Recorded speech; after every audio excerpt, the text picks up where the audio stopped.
Hello students, आज मैं आपके साथ डिस्कस करूंगी टीचिंग एप्टीट्यूड सिलेबस। जो एनटीए नेट के फर्स्ट जो जनरल पेपर सभी के लिए होता है उसमें टीचिंग एप्टीट्यूड एक बहुत ही बड़ा रोल प्ले करता है। तो स्टूडेंट्स, आज हम डिस्कस कर रहे हैं टीचिंग एप्टीट्यूड का सिलेबस और इसमें से मिनिमम क्वेश्चंस कितने आते हैं हमें 10 क्वेश्चंस आराम से आ जाते हैं। 10 क्वेश्चंस मीन्स 20 मार्क्स का पेपर हमें किस में से आता है, टीचिंग एप्टीट्यूड में से। और टीचिंग एप्टीट्यूड में जो बहुत ही ज़्यादा इम्पोर्टेंट है वो हमारे पास क्या है, यहाँ पर देखिए क्या है, लेवल्स ऑफ टीचिंग। जो लेवल्स ऑफ टीचिंग है वो बहुत ही ज़्यादा इम्पोर्टेंट है हमारे लिए।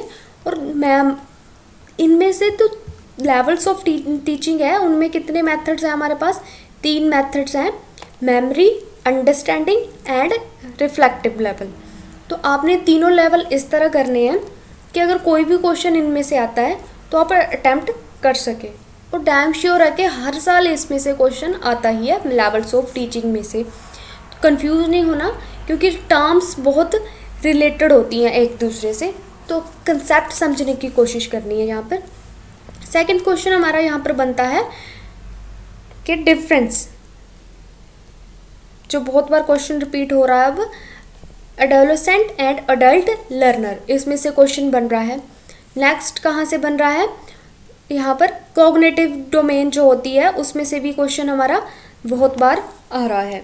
नेक्स्ट देखिए, factor affecting teaching related to teachers learner, support material, instruction faculty. तो गाइस, जो इंस्ट्रक्शन फैकल्टी है, स्पोर्ट मटेरियल है, उसमें से भी क्वेश्चन आ रहा है। तो आपको हम क्या करते हैं, हमें पता, हम क्या बोलते हैं, जो ये वाला पार्ट है हम उसे छोड़ देते हैं कि नहीं, हमें पता है कि इंस्ट्रक्शन फैकल्टी क्या होगी, चौक हो गया, मार्कर हो गया, डस्टर हो गया, वाइट बोर्ड हो गया, तो हम इन चीज़ों को छोड़ देते हैं। लेकिन इनमें हमें बहुत कन्फ्यूज़न हो जाती है क्योंकि वहाँ पर क्वेश्चन जो पूछा जाता है बहुत ही घुमा फिरा कर पूछा जाता है। नेक्स्ट क्या है, लर्निंग इन्वायरमेंट एंड इंस्टीट्यूशन।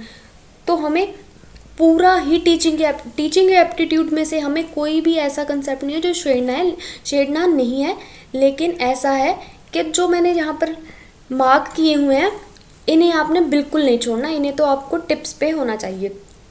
कौन कौन सा, levels of teaching, adolescent and adult learner, cognitive effect में क्या होता है, इसमें से क्वेश्चन बनता है, और जो मटेरियल है, स्पोर्ट मटेरियल, इसमें से क्वेश्चन बनता है। तो आपको ये सारा करना है। नेक्स्ट देखिए, उसमें देखिए क्या आएगा, टीचिंग एप्टीट्यूड का नेक्स्ट क्या है, methods of teaching. Methods of teaching, इसमें से भी क्वेश्चन बनता है। यहाँ पर मैं देखिए क्या होता है, टीचर सेंटर्ड होता है, लर्नर सेंटर्ड होता है। अब टीचर सेंटर और लर्नर सेंटर में क्या होगा कि टीचर सेंटर्ड में यहाँ पर सारा काम क्या है, टीचर कराएगा, और लर्नर सेंटर्ड में स्टूडेंट्स खुद भी करते हैं। जैसे आप देखिए जो हमारी यूकेजी, एलकेजी, 5th तक लाइक क्लासेस है, उसमें क्या होता है, ज़्यादा प्रेशर किस पे होता है, टीचर के ऊपर प्रेशर होता है। और यहाँ पर कॉलेज लेवल पर चले जाइए, वहाँ पर लर्नर के ऊपर होता है, क्योंकि वहाँ पर टीचर को कुछ नहीं होता कि टीचर ने कुछ कराना है नहीं कराना, बट स्टूडेंट को होता है कि हमें पढ़ना है, कैसे पढ़ना है, कहना है नहीं। तो यहाँ पर क्या है, teacher centred and learner centred, इसमें बहुत से आगे मेथड्स आएंगे। तो आप को इसे जो डिफरेंस है उसे अच्छे से करना है। Offline method, online methods. Offline method तो जो हम फॉलो करते ही हैं, लेकिन अभी ऑनलाइन मेथड्स में से बहुत से क्वेश्चन आ रहा है। जैसे ये हमारे पास यहाँ क्या है, स्वायम प्रभा, मोक्स, बहुत ही साइट्स है। अभी जैसे सीबीएसई है, लॉकडाउन की वजह से जो है वहाँ पर भी अभी क्या कर रहे हैं, जो नेशनल चैनल है उसके ऊपर जैसे स्वायम प्रभा है, उसके ऊपर ही पूरा सिलेबस को क्या करा रहा है, कवर कराया जा रहा है। टीचिंग सपोर्ट सिस्टम, इसमें ट्रेडिशनल, मॉडर्न, आईसी बेस्ड में क्या आ जाएगा, जब कंप्यूटर रिलेटेड है, ऑनलाइन है। ट्रेडिशनल में क्या था कि हाँ हम फाइल सिस्टम यूज़ करते थे। इसी तरह एवोल्यूशन सिस्टम्स में क्या है, elements and types of evolution in choice based credit system, higher education के बारे में है। सारा कुछ हमें करना है अच्छे से। तो नेक्स्ट देखिए, टीचिंग एप्टीट्यूड। गाइस अब आ जाइए टीचिंग एप्टीट्यूड होता क्या है। तो देखिए टीचिंग एप्टीट्यूड क्या होता है। Teaching aptitude is all about evaluating candidate who want to enter teaching profession on the basis of their knowledge and skills। तो देखिए टीचिंग एप्टीट्यूड क्या है कि कैंडिडेट को एवेल्यूएट करना जो टीचिंग प्रोफेशन में जाना चाहता है। ठीक है, कोई पढ़ाना चाहता है ना, जैसे बीएड की क्लासेस होती हैं, तो बीएड की क्लासेस क्यों लगाई जाती हैं, ताकि उसे अच्छे से समझाना आ जाए, उसकी स्किल्स डेवलप होए, उसका सारा मतलब टीचर एक तरह पढ़ाने के लिए बिल्कुल इफेक्टिव वे में पढ़ा सके। इसी तरह टीचिंग एप्टीट्यूड क्या है, एवेल्यूएट करना एक कैंडिडेट को कि वो जो टीचिंग प्रोफेशन में जाना चाहता है कि उसकी नॉलेज कैसी है, उसके स्किल्स कैसे हैं। नेक्स्ट देखिए, teaching is just to train the students so that they can stand on their own foot in society. तो टीचिंग क्या है कि स्टूडेंट्स को गाइड करना कि वो अपना एक स्टैंड ले लें, वो कामयाब हो जाएं। मतलब टीचिंग का यही एक मेन मोटिव होता है कि वो स्टूडेंट्स को उनका जो टीच है, उनका रीच पॉइंट है, वहाँ पर पहुँचा दे। उसके बाद teaching is a process in which learner, teacher and other variables are organised in a systematic way. तो टीचिंग हमारी क्या होनी चाहिए कि सिस्टमेटिक होनी चाहिए। और इसमें क्या होता है, टीचर लर्नर्स वो क्यों एक प्रोसेस होती है जिसका एक प्री डिटरमाइंड क्या होता है, गोल होता है।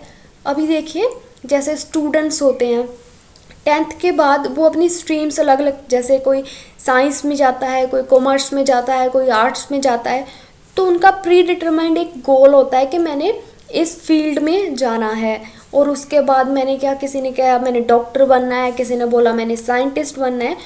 तो अपने प्री डिटरमाइंड गोल को अचीव करने के लिए वो क्या करते हैं, स्टडी करते हैं। तो टीचिंग बहुत ही बड़ा प्ले करती है, टीचर बहुत बड़ा रोल प्ले करते हैं स्टूडेंट्स को उनके गोल तक पहुंचाने के लिए।